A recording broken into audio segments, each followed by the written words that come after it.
exercice 165, chapitre nombre et calcul de la classe de seconde. Un exercice super intéressant qui vient parler du nombre d'or. Le nombre d'or, qu'est-ce que c'est? On peut le définir de deux manières. C'est soit cette fraction-là, 1 plus racine de 5 sur 2, soit c'est le nombre qui vérifie cette équation-là. Phi carré égale phi plus 1. Ok, on va essayer de montrer qu'il est irrationnel, donc il ne peut pas s'écrire comme une fraction. Donc pour ça, on va travailler par l'absurde. Supposons qu'il puisse s'écrire comme une fraction, phi égale p sur q, et surtout que cette fraction-là, elle est irréductible. On ne peut pas simplifier. Donc question 1, on admet que phi carré égale phi plus 1, comme je vous l'ai dit, en déduire cette équation-là. Bon, on a phi carré égale phi plus 1, on va remplacer phi par p sur q, p carré sur q carré égale à p sur q plus 1, et on va multiplier par q carré, toute l'équation. Donc p carré sur q carré fois q carré, du coup, ça nous fait du p carré. Égale à pq plus q carré. Et donc on retrouve l'équation qu'on voulait. Question 2a. Si p et q sont impairs, quelle est la parité de p carré? Alors, si p et q sont impairs, on a p qui est impair. Et si p est impair, p carré est impair. Je vous invite à faire cet exercice-là, on va le faire rapidement. Si p est impair, il s'écrit comme 2k plus 1, et donc p carré va s'écrire comme 2k plus 1 au carré, comme 2 fois un gros machin plus 1. Donc p impair implique p carré impair. Donc finalement, on a que si p et q sont impairs, alors p carré sera impair déjà. P carré impair. Et quelle est la parité de q carré plus pq? Alors, donc q impair implique q carré impair. Et pq, donc si le produit de deux nombres impairs, bah pareil, on va faire le même travail. 2k plus 1 fois 2k' plus 1. Ça va nous donner, en celui-là on va le faire pour le coup. Ça va nous donner 4 kk' plus 2 k plus k', je factorise déjà, hein, plus 1 fois 1, ça fait 1. Donc ça nous fait 2 facteurs de 2 kk' plus k plus k' plus 1. Donc en gros, 2 facteurs de 1 gros machin plus 1. Ça, c'est impair. Donc le produit de deux nombres impairs est impair. Donc pour conclure, si P et Q impairs, alors quoi déjà? Q carré plus PQ sera nécessairement ça impair, on a dit, ça impair, et la somme de deux nombres impairs, on va le faire en petit ici, 2k plus 1 plus 2k' plus 1, ça nous fait 4k, oula, ça nous fait 2k plus k' plus 2, donc 2 facteurs de k plus k' plus 1, donc 2 fois un gros machin, ça c'est pair. La somme de deux nombres impairs, elle est paire. Ah oui, par exemple, 3 plus 5, ça fait 8. Donc finalement, Q plus PQ, ça nous fait pair. Ok, on a répondu à la question, mais pourquoi est-ce qu'on voulait répondre à cette question déjà? On voulait répondre à ça. Q carré plus PQ, pair du coup. Est-ce que c'est possible?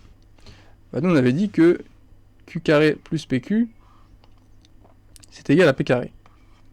Donc on vient de trouver que P carré était pair.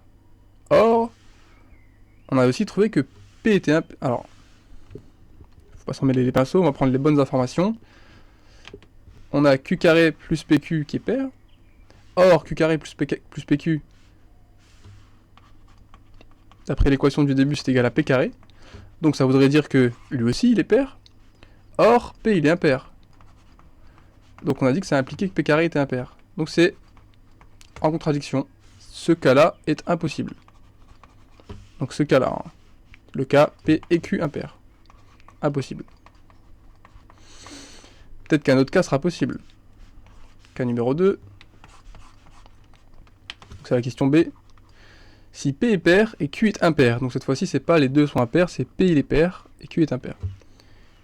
Quelle est la parité de P carré? Quelle est la parité de ça? Est-ce que c'est possible? Bon. Si P est pair. Alors faut être très méticuleux, hein, faut pas s'en mêler les pinceaux. Et Q est impair.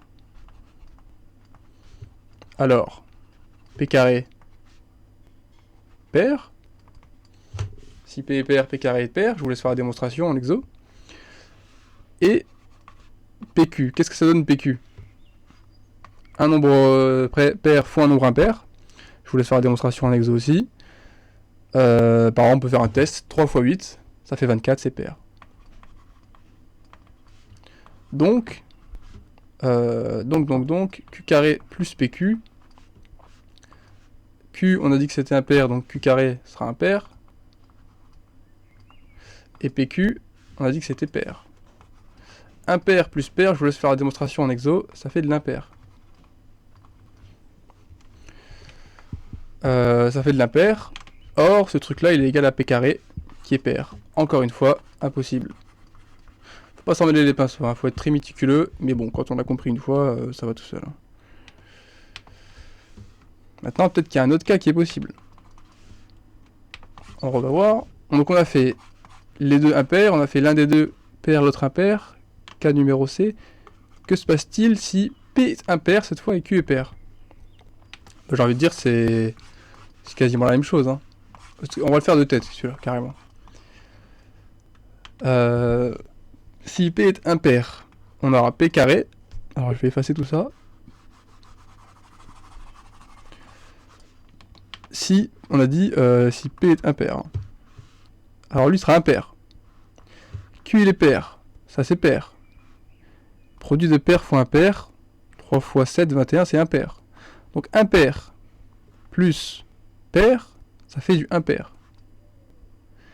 Et à gauche, impair fois impair. Oula, je m'emmêle les pinceaux. Vous voyez, faut pas faire ça. Hein. Je m'emmêle les pinceaux. On va faire proprement. P impair. Q pair.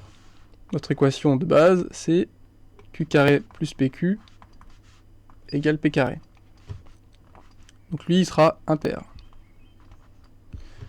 Le produit des deux, 3 fois 8, 24, il sera 3 fois 8, il sera pair. Et Q carré, donc un nombre pair au carré, ça reste pair.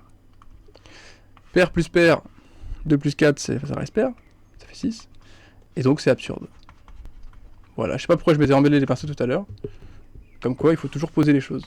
Donc là, il reste plus beaucoup de cas possibles. Hein. On a fait les deux impairs, on a fait l'un des deux pairs et l'autre impair. Maintenant, il reste les deux sont pairs. Qu'est-ce qui se passe si les deux sont pairs? C'est le dernier cas possible. P et Q pair. Alors ça veut dire que phi qui est égal à P sur Q, il peut s'écrire comme 2 fois quelque chose sur 2 fois quelque chose. On peut simplifier. C'est absurde, on a dit qu'on ne pouvait pas simplifier, que c'était irréductible. Donc encore un cas impossible. Finalement, tous les cas sont impossibles. Conclure sur la nature de phi. Si tous les cas sont impossibles, c'est que l'hypothèse de départ était absurde. L'hypothèse de départ, c'était la suivante, que phi était rationnel.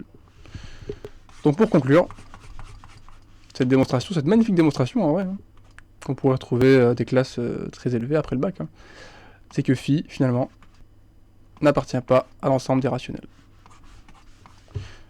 Je vais dézoomer un petit peu, pour qu'on puisse voir tout l'exo. Encore un petit peu. Voilà. Magnifique.